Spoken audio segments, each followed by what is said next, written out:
All right, folks, it is Cash or Trash time, and now we are breaking down the Guy Ritchie directed movie, The Ministry of Ungentlemanly Warfare.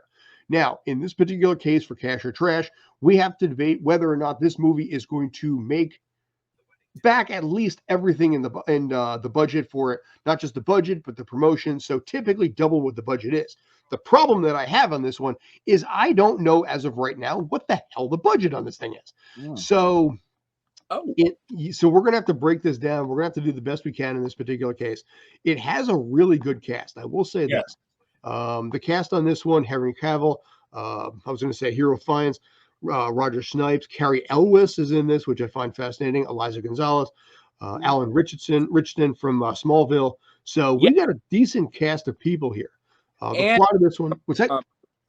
Eddie from The Reacher, Alan, which has gotten him a lot of popularity recently. Also true, yes. Go ahead. I was going to say, the quick plot on this, based in part on real historical events, which means that they read a story and they're going to make it up as they go along. The film storyline is about a special operations executive covert British World War II organization formed in 1940 by Winston Churchill for espionage and sabotage of Nazi-occupied Europe. The SOE contributed significantly to the Allied victory over Nazi Germany and were forerunners of a lot of the Black Ops operations that we have now. The difference here is that this movie actually is a spy comedy. So despite the description that I had, this is a movie that's going to have a little bit of a lighter flair to it. Go ahead, Dave. I had to take this one. Please. Remember a movie, Glorious Bastards? Oh, yeah. How much what was the budget for Inglourious Bastards? You know what? Wish I knew what you were talking about. Oh, classic movie. My father loves the heck out of them. It's weird because my father can quote every single line from that movie. It's 15 years old. The budget on that was $70 million back in the day, and it made $321.5. So cash. That was cash, yes. Also, you gotta look at Henry Cavill's. You know what? I'm gonna go with cash because this is a Glorious Bastards on steroids. Mm-hmm.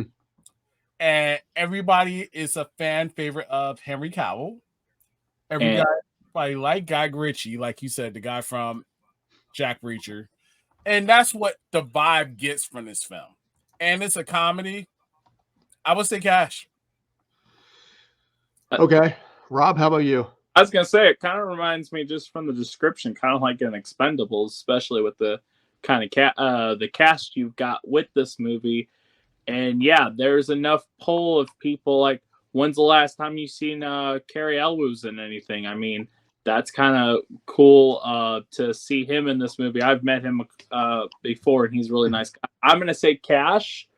I wish we knew the budget because I'm scared if this was a movie that, like, for example, the other movie we're not talking about had like a $200,000 budget. If this had a $200,000 budget, the question is, do we think this would make $400,000? Is kind of how I'm looking at this. I don't know. If I had to guess, I'd say probably no higher than 75 at the absolute highest. Then I would say 50 million feels in my head about right. It's got really good people. Henry's popular right now. Alan's popular. So it's got people that are gonna draw you to go see the movie. And I really think this is gonna be cash. So like I said, I really wish I knew. The other side of it too is there's a little bit of trepidation because remember, Henry Cavill did Argyle, and that movie did not do well. And I would say no. The reason why Argyle did, and like I said before, the reason why because they put it out at a time where it shouldn't have been out. True, but it could scare some people in certain cases, but it shouldn't. But also, you've got so far, no offense, all the movies. So this is the movie that's coming out in April, right? Yes. Out of all the movies, this is the one that sounds the most interesting so far of the three that I would actually go see in theaters if my theater has this. If that's the magic word. Yeah. I guess, April 19th is the official date on that. Okay. I think I'm going to go with cash on it too, because I think being a little bit of a lighter side of it with the historical side. And Guy Ritchie has a strong resume behind him. And one bad movie does not an actor make typically. Henry Cavill's got enough line of work going on, between obviously Superman, even with or without the mustache, The Witcher, and Warhammer. What's that? Yeah, Warhammer. So there's enough quality there that I think it can offset it. So I would guess, like I said, this movie is going to be 50 to 75 million at the absolute highest. So 100 million to 150, I think, is doable. I will say cash. You guys said cash too? Yeah. Okay. Also, I noticed I said 200,000 earlier. I meant 200 million. It's okay. Well, yeah, Madam Web was 200 million. I don't think it's even made that back, even half of that back yet at this point. Wait, it had a budget of 200 million? Yeah, Madam Web had 200 million. It's at 98 million right now. So it hasn't even made back half of its original budget, to say nothing of marketing. Look at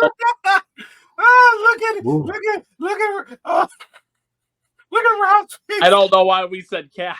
Look at Ralph's face. Can I just point out, I don't know why, but my wife and my mother-in-law the other day watched Morbius. They don't usually watch comics. My mother-in-law, for whatever, does not watch. The only thing that they watch, and I guarantee they can probably watch it right now, is usually British dramas. Call the Midwife, Midsummer Murders, Nolly with Helena Bonham Carter. If I go upstairs, I'm probably going to find some kind of a British television show.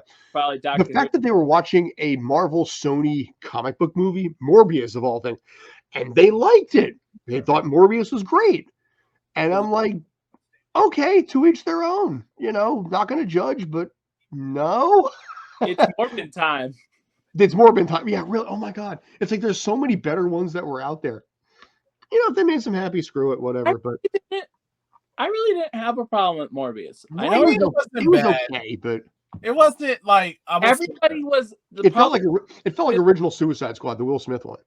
The problem about everybody with Morbius is they were taking too much of thinking it was going to be like a Marvel movie, and they give it Marvel expectations, which you can't with Sony projects. Yes. And that's why with the whole Madam Web, I want to see it and see how terrible it is, because everybody's saying it's terrible. But if you take it and the problem with that movie is it is now considered a Marvel movie, which I know that, but and that kind of gives it a little bad reputation because how bad it was. Well, what didn't help is when the cast and the director, we've never really seen Marvel movies before. Yeah. So it's like, ooh, that's a bad one.